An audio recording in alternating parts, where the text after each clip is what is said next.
Hey y'all, it's Laura with Coxburg Creations. I'm a part-time picker, thrifter, and reseller in Central Mississippi. And I've got a haul video for you. It is Saturday.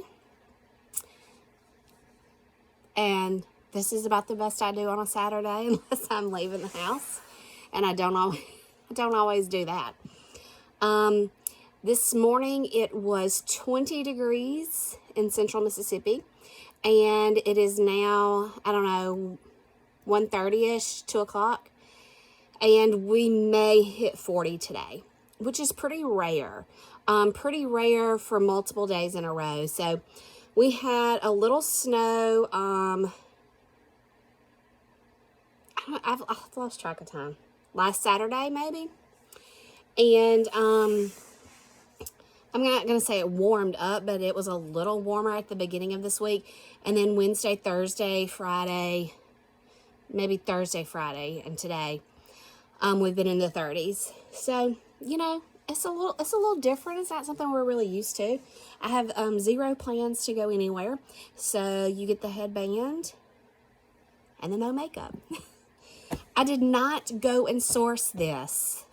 This was brought to me, which I love. I've purchased from a friend once before. I'm really figuring out just how bad this hair looks. I've got to get it cut. I have not had it cut since Thanksgiving. I can almost pull it up in a ponytail now. So I've got to get it cut. I've sourced from a friend one other time. And she just said, hey, I've got some stuff I want to get rid of. And of course I always say, you know, have you done a garage sale? Do you want to sell it on Facebook Marketplace? Have you tried to reach out to some other friends?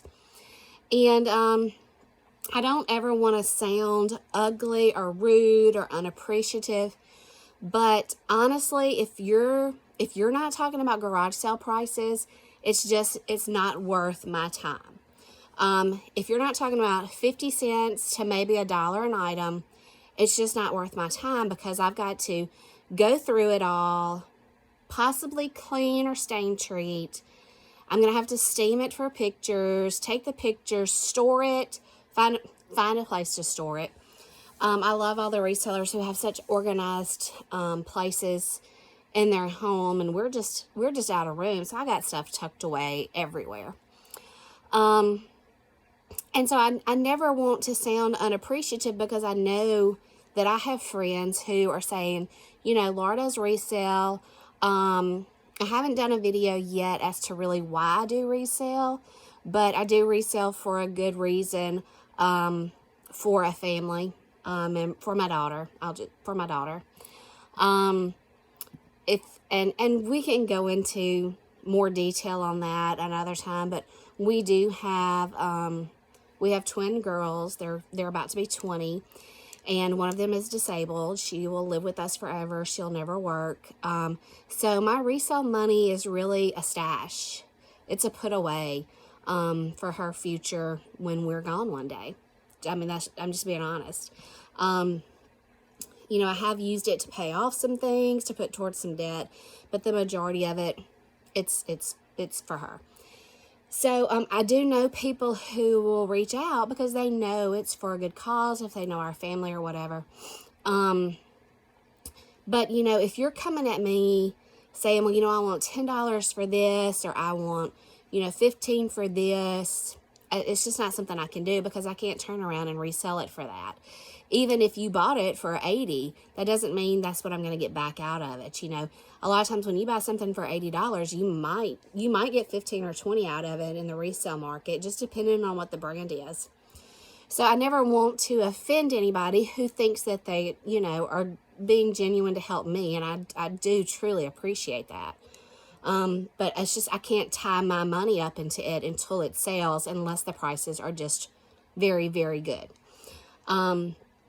So that's why I always say, you know, have you tried to sell it yourself? Have you had a garage sale? Have you put it on Facebook? All those kind of things, because I want them to get what they want out of it. You know, and a lot of people are just like, you know what, I don't want to fool with the yard sale. I don't want to fool with the garage sale. I don't want to take pictures. I don't want to list it. I don't want people asking me a bunch of questions. Can I just bring it to you? Yep, you sure can.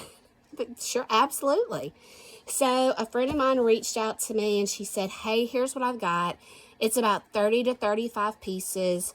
And I bought it from her for $30. I went nowhere. It was brought home to me just in passing. She handed it off to somebody who, she handed it off to my sister-in-law who brought it home. And I went and picked it up literally in my driveway. And it's all very clean. I don't think I'm gonna have to do any stain treatment on anything. I'll have to stain a few pieces just so they look good for pictures and things like that. But you know, I appreciate it. I truly do appreciate it. I appreciate people thinking about me. And you know, if you want to drop your stuff off at the Goodwill, the Salvation Army, I'm totally okay with that. But you know, if you want to sell it 50 cents, 75 cents an item, something like that, you know, I'm okay with, you know, talking to you about that. Because at the Goodwill, you know, you can get a tax write-off, I guess. And, you know, there are people who are like, shame on you for shopping Goodwill to resell. Y'all, they're a business too. They're in a money-making profit as well. And this is not a bash to Goodwill in any means. But you can go in a retail store and find an Old Navy, a Gap, a Walmart shirt for $15. Homeless people aren't shopping there. I'm just saying. Goodwill is in a business to make money, just like every other business. If you look at anywhere you shop, practically anywhere you shop is considered a resale. They buy at wholesale prices, they mark it up, and they sell it to you. Now, granted, that's new as tag stuff, but still, they bought low, they're selling higher. Everything that walks in Goodwill was free to them. They mark it up to make a profit. Now, what they do with their profits from there and how they, you know, benefit the community and things like that is probably different from other businesses. But, you know, don't come at me with, you know, those clothes are for the homeless. The homeless aren't shopping there. They're not buying $16 Walmart shirts. They're just not. So anyway, that's a rant. I'll probably get a lot of hate for that. But anyway. So this is some stuff that I bought off of a friend. No home runs here, but when you're reselling, I've had some people say, well, you know, I tried Poshmark, or I tried Mercari, or I tried eBay. They put 4 items up. The platforms just don't work like that. If you've got 4 items to put up, put it on your personal Facebook page, put it on your Instagram page, put it on Facebook Marketplace. These other platforms, you need quantity, because the more quantity you have, I'm just sitting here looking how ridiculously crooked one of these handles on my drawer is. This was something we built. That one's way crooked. Never noticed it. It's probably been here, I don't know how long. Anyway, I forgot what I was saying. Oh, if you're going to sell on those platforms, quantity drives traffic. So the more items you have, the more people are seeing, and then in turn, they're saying, well, you know what? I've seen this, and I've seen this, let me go look at her whole store. So you're not going to have home runs every time. You're not going to buy, a 50-cent sweatshirt at a garage sale and flip it for $45 or $50 every time. It's just not. So while there aren't any home runs in this stash, it's bread and butter. It's everyday items that I can still make $10, $12, $15 off of, you know?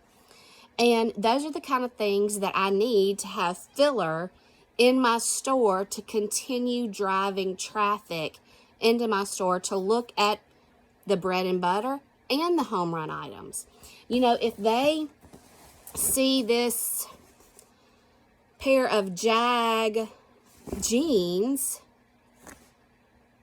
that may say, well, let me go and see what other kind of jeans she has maybe in my size. And while they're there, they may see, oh, that's a really cool vintage sweatshirt. I'm really interested in that.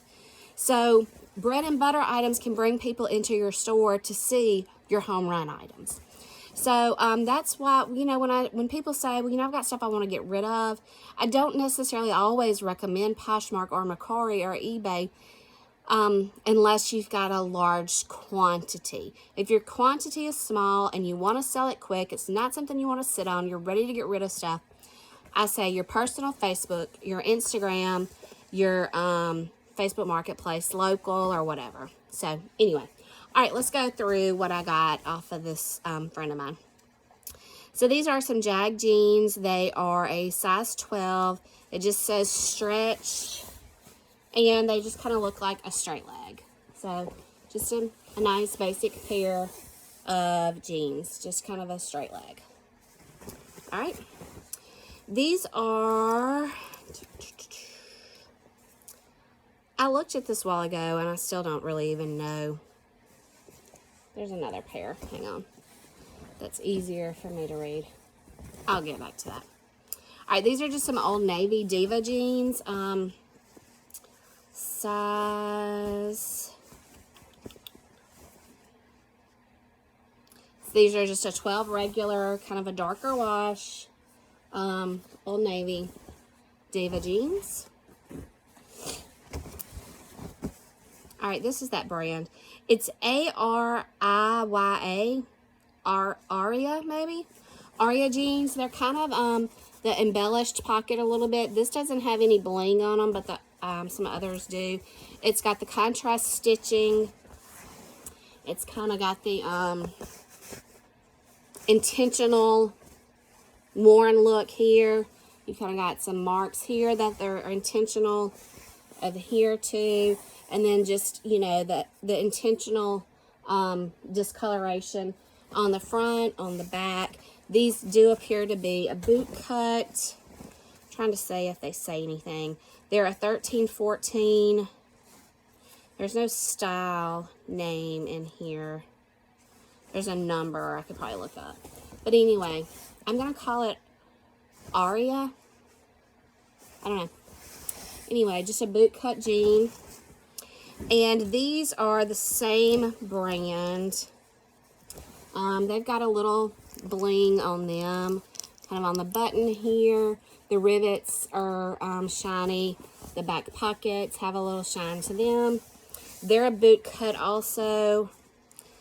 They're also a 13-14. The tag on these is a little different. These have the same kind of worn look there. They do have a rip on the bottom, and you can tell there's been some heel wear. These have either been like horse riding jeans or like 4-H jeans, which is great because somebody that's going to buy these is probably going to use them for the same thing. And they're going to get a discount, see? So, but yeah, just some nice jeans. These are Earl Jeans, size 13. Here's the Earl Jeans tag. The embellished pockets on the back. A little bit of the wear on the front, and a boot cut. And let's see. A few more pair of jeans. Here, this is another of those, that Aria. A little bit more embellishment on the pocket with some little gold sequins. And these have flap back pockets. These are a 13-14 also. They have a little bit more intentional distressing here. These are a boot cut also. A little more distressing here on the knee. I say they're a boot cut. I'm not going to call them a flare. I'm going to say they are a boot cut. They have a little heel wear, but no tears or anything like that. This is the limited, a size 10. It's called a 678. I'll have to look that up. They are a turned up, cropped or capri, something like that. None of these, some of them seem to have a little pilling between the legs, a little wear, but I'll note that in all my listings. And this is It Jeans, size 30 regular. It. A 30 is what, like a 10? These have a little flare, not a real big flare, just a slight flare. A little distressing here in the color. All right, so now we're going to get into the tops. Morgan did pull, I think, 3 items that she wants to try on that she may be interested in. So that's perfectly fine, not a problem. This is a Worthington stretch, ladies extra large. It is sheer, so you would need to wear like a cami up under it. But it's kind of a bronze, and it has some shimmer. And I'm not sure if I want to call this area gray or if I want to call it kind of a brown too, because it has a little bit of the same shimmer. But this here is definitely like a brownie bronze. Just kind of a brown neck, cap sleeve. This I'll probably just throw in one of our stashes. It's just a cami. It's just an Old Navy brown lace. Actually, I might just pair it with this, honestly. This is just a Bella Canvas, size small, gray marble Mississippi shirt. Maybe just sell it locally.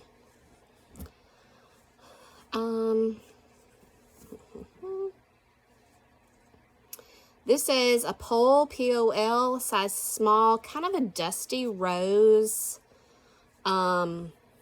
tunic. It's got like some little almost copper looking buttons, so it's got a V-neck. Just some little detail here with a little ruffle, and then on the bottom you get ruffle. It looks like a high-low. Yep, definitely a high-low, and the ruffles at the bottom.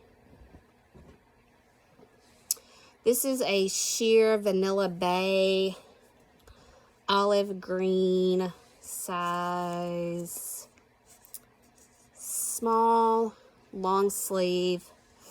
Almost kind of has a burnout feel to it, but you would need some sort of cami or something on up under it. Just kind of a tunic, longer top. It does have kind of a cinched sleeve a little bit, so probably like a 3/4. This is an Aeropostale, kind of an oatmeal cardigan, size large. Has like the cable knit details down the sides and across the back. And it does have pockets. It does have like wooden looking buttons. So an Aeropostale, size small, oatmeal cardigan. This is just a solid red Love In. I think it's a small. Yes, a small. I'm going to call it kind of like a Pico top. It's going to have kind of the skinny 3/4 length sleeve and then the longer tunic look. I don't know that I'm going to call this a dress. It may hit close to the knee, but I'm going to call it more like a Pico tunic kind of thing. I think there's one other one in here that's similar to that. So this is Flying Tomato, size large. Kind of some floral embroidery, so to speak, kind of coral and mint. And then the mint kind of gauzy racerback style in the back. Not racerback, I'm sorry. It's kind of got a large keyhole, I guess. And I'm going to call this a dress, or I guess if you want to pair it with some leggings. It is lined. I'm going to call that a dress. This is a New with Tags, the limited medium. Just a nice cream colored blouse that you could put under like a work jacket or something. It's got got a little bar right there at the top. New with tags, the limited, size medium. I think I decided this was black. It is a 7.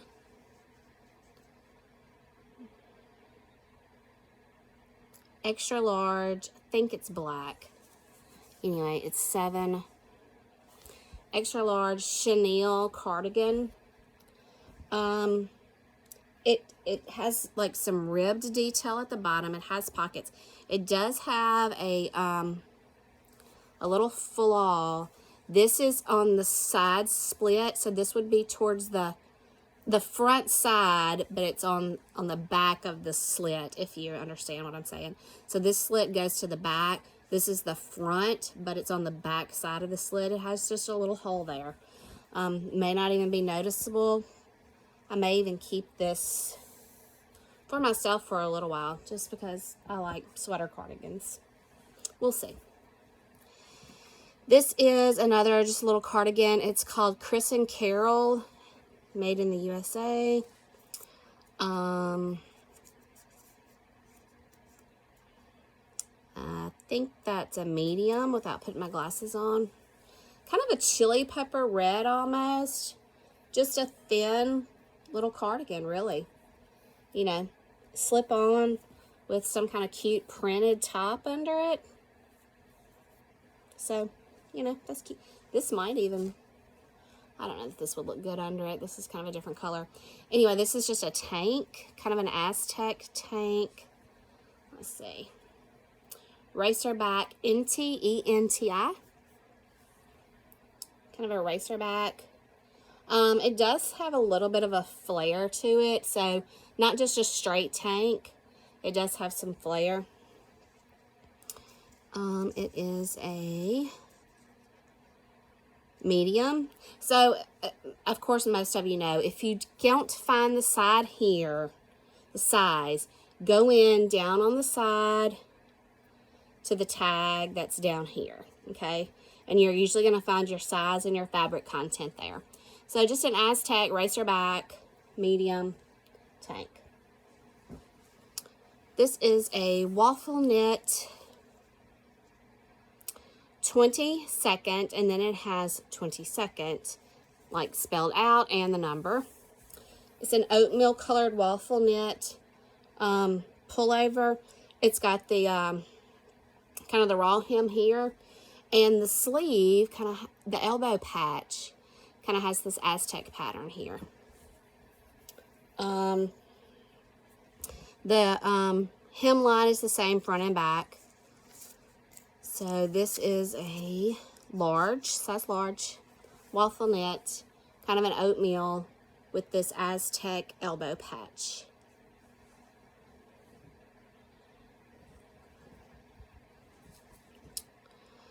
This is a Mito Shop gray. I'm going to call it kind of like a Pico also, but it does have a ruffle at the bottom. So just a solid gray. You could pair it with some leggings, throw on a cute, you know, colored printed scarf, something like that. This is a small, just solid gray. This is a Murano medium, just a black. Again, something you could wear under like a career piece, under a jacket. It's kind of got the pin tucks on the front.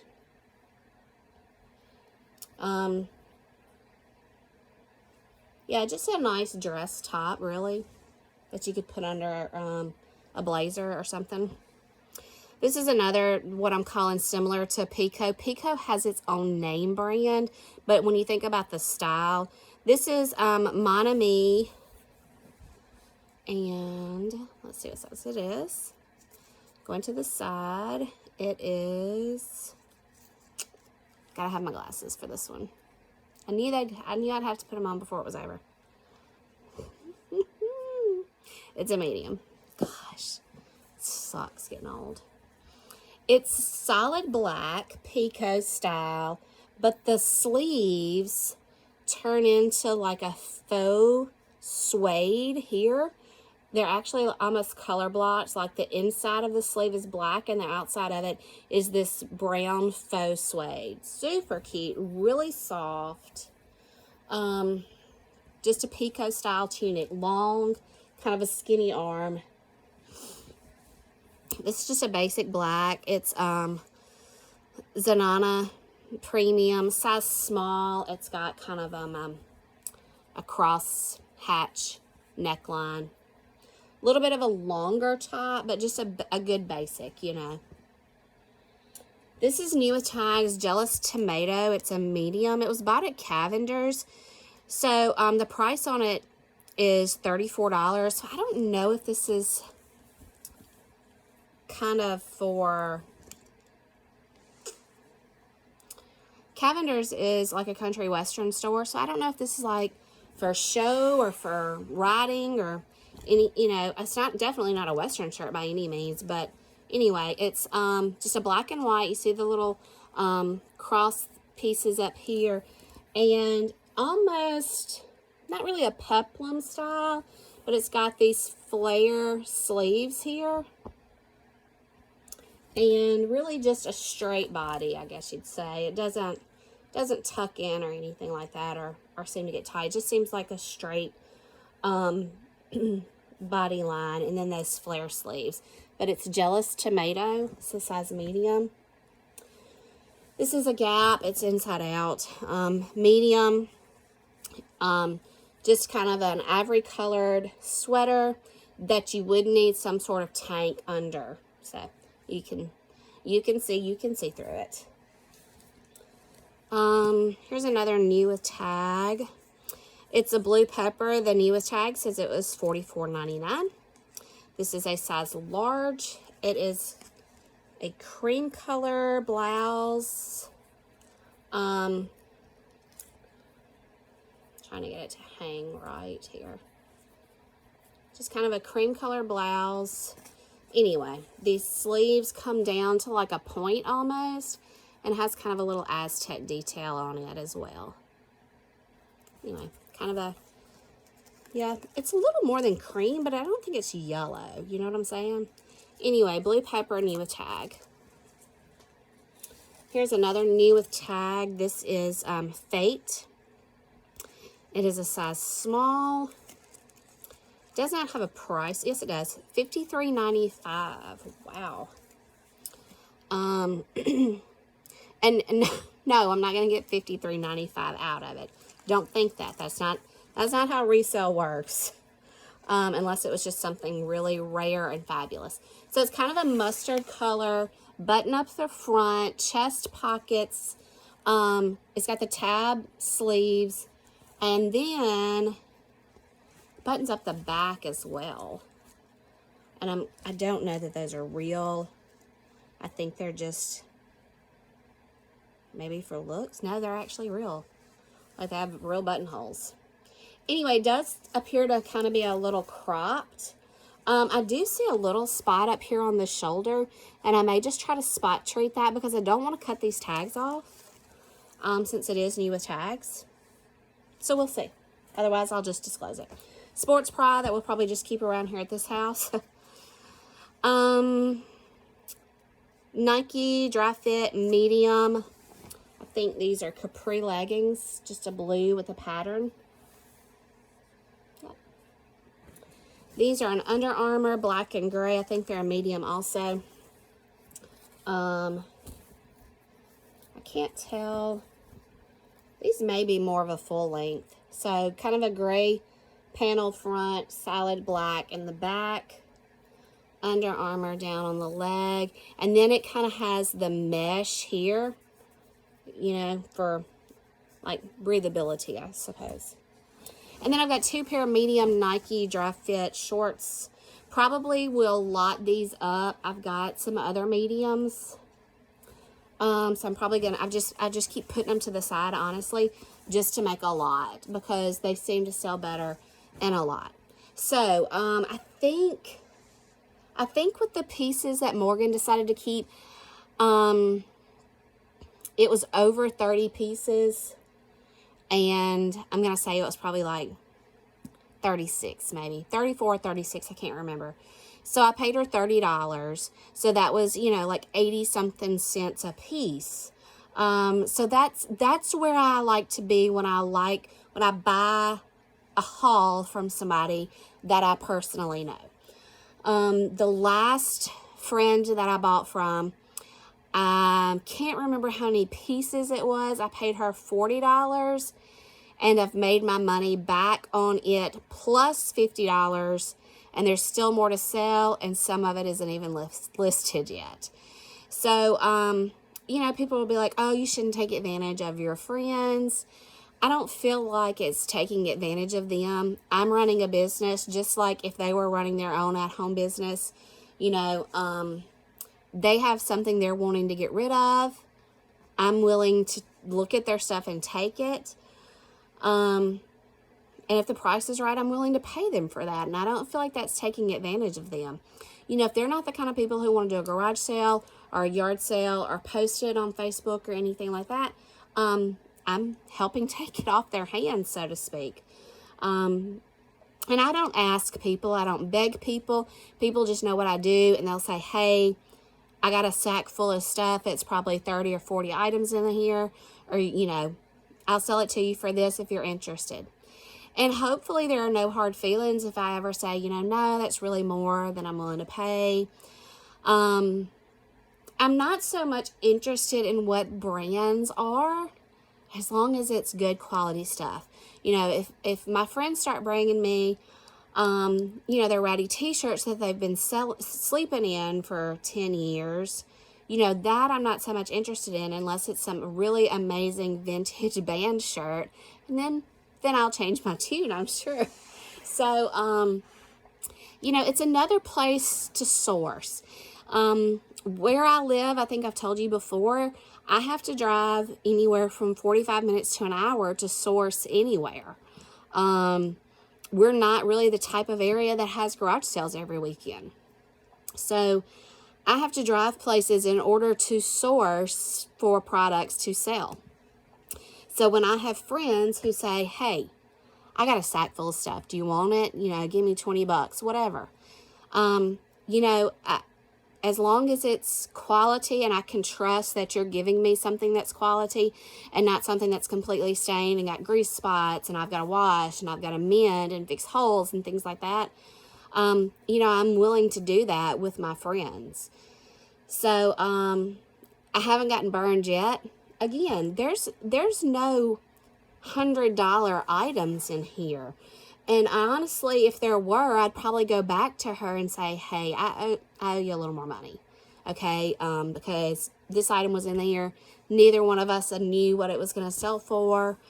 And, you know, that's just being fair to your friends. That's building a relationship with your friends to where if they come across some more stuff, they'll come back to you. You know what I'm saying? So anyway, I appreciate her thinking of me. I appreciate giving me good quality bread and butter items that are going to keep my store active. You know, I could post 100 things to sell. And if there's no activity daily or weekly in that store, those 100 items could sit there for 2 years. So I try to take my items, break them down. I'll spend a lot of the weekend just cleaning, steaming, taking pictures. And then throughout the week, like I'll lay in the bed before I go to sleep every night and list 10 to 12 items. Well, why don't you just list them all on the weekend? Because then during the week, my store is stale. It does not have activity. So by listing, you know, daily, there's constantly new activity going on my store site and then drawing new people in too. It's a game, honestly. I mean, it is. It's a game. But, you know, you have that really with any business. If you had a storefront, if you had a brick and mortar and you dressed your mannequins in these really great outfits, well, people are going to say, oh my gosh, look how cute that outfit is. I want to go in that store.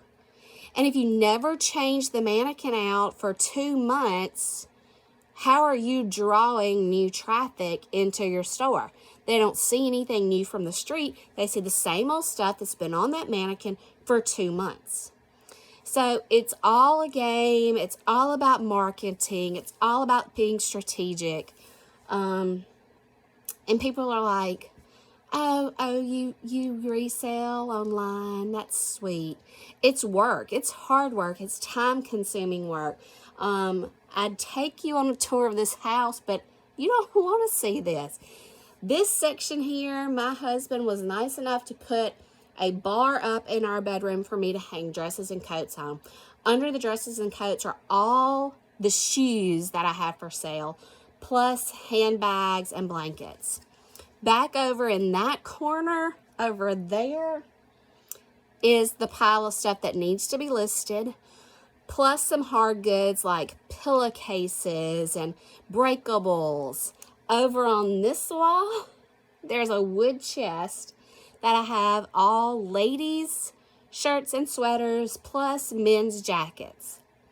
And in my living room, in one of the desk areas, I have pants and shorts for ladies. In another desk area, tucked away in a cabinet, I have little girls' clothes. In my entertainment center, one whole section of my entertainment center is devoted to boys' clothes and men's shirts. Does my family get fed up seeing some of the stuff around the house until it gets organized? Yeah, they do. I run a business out of my home. I work full time. Does it get messy sometimes? Of course it does. It's not easy work, but it is work I enjoy. It is fulfilling work. It is bringing in a monthly income that I can set aside for any needs that we may have or for my daughter's future. And that's something I have to think about. Chances are very, very, very good we will not outlive her. While she is disabled, she is a very healthy child. And I say child, she's fixing to be 20. So, that's... And I'll do a whole nother video, maybe even a video with her on the why. But, and I'll talk about all the other side hustles I've had before too. But I've always loved going to garage sales. I've always loved to go to thrift stores. It's like a high when you find something for nothing. And then, you can come and make a profit on it. My store, my Poshmark store probably has 900 to 1,000 items in it right now. Those are all in my house. So we have our personal closet. Plus, I have an extra 900 to 1,000 items that I wait for people to buy. And people say, well, just quit going sourcing, quit going shopping until you sell those things. Well, that just circles back to you've got to keep things fresh. And you'd be surprised that a lot of times when somebody sees an item that maybe you just got and you just posted, and they're like, oh, she's got ladies medium Nike leggings. Oh, she's got all these Nike shorts. Oh, she's got some more Nike stuff. They may bundle all this up and just buy it all. So anyway, it's a game. It's strategic. But it's worthwhile. And it's not for everybody. And there have been people who have gotten into it and said, okay, no, just come get it because I don't want to fool with this anymore. I thought it was something I wanted to do. I don't. It's not that I've been doing this a long time. I'm coming up on maybe like 2 years that I've been doing this. But I can tell you it's been worthwhile in the fact that I have found something that I can do from home to make extra money to put away. And when I do choose to retire, this is something I can easily continue from home and still have an income outside of my retirement. So anyway, that's enough rambling. I just want to show y'all what a dear friend came to me and said, hey, you want this stuff? Give me this, give me 30 bucks, and we'll call it good. Hopefully you can make some money off of it. And again, I truly appreciate that. I didn't have to do anything, didn't have to go anywhere. So that's great. And it's really appreciated. And hopefully next time I come to y'all, I'll look a little better. But it's, 30-something degrees outside on a Saturday. This is who I am. This is real life. I love y'all. Thank y'all for watching. Please subscribe to the channel. Please hit the like button. I don't ask that nearly enough, but it does help allow other people to see the video and bring a larger audience here. So share it with your friends. Tell your friends about it. Thanks for watching. I'll see y'all soon.